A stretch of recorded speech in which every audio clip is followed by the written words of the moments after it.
ఒకటే పెదవిలోని ప్రార్థన ఒకటే ఒకరికన్నా ఇష్టం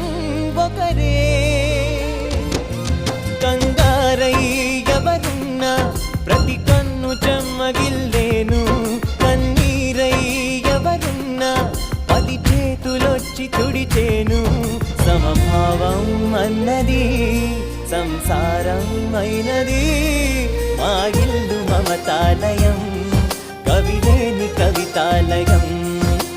అందమైన కలల కుటీరం అమృతాలు కురిసే తీరం మా ఇల్లు ప్రేమాలయం